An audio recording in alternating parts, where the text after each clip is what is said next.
বাসর রাতে কি যৌন মিলন আবশ্যক?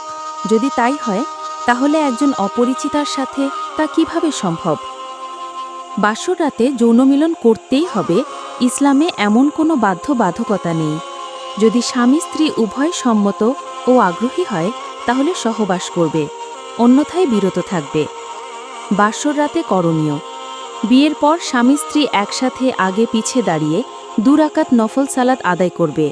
স্বামী নববধূর কপালে হাত রেখে দোয়া পাঠ করবে, তাকে দুধ বা মিষ্টি জাতীয় খাবার খেতে দিবে। তারপর পরস্পরে কথাবার্তা বলবে, পরিচিত হবে। স্ত্রীর মন থেকে ভয়ভীতি দূর করে একটা আন্তরিকতা ও ভালোবাসাপূর্ণ পরিবেশ সৃষ্টি করবে। অতঃপর যদি তারা উভয়ের মধ্যে যৌনমিলনে আগ্রহ সৃষ্টি হয়, তাহলে দোয়া পড়ে সহবাসে লিপ্ত হবে।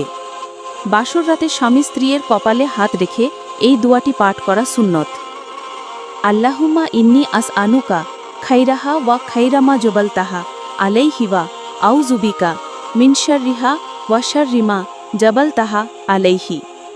হে আল্লাহ, আমি এর যত কল্যাণ রয়েছে এবং যত কল্যাণ তার স্বভাবে আপনি দিয়েছেন তা চাই, আর এর যত অকল্যাণ রয়েছে এবং যত অকল্যাণ তার স্বভাব চরিত্রে আপনি রেখেছেন তা থেকে আপনার আশ্রয় চাই।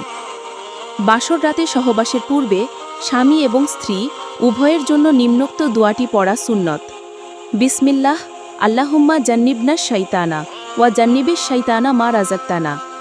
উচ্চারণ: বিসমিল্লাহ আল্লাহুম্মা জান্নিবনা শাইতানা ওয়া জান্নিবিশ শাইতানা মা রাযাকতানা।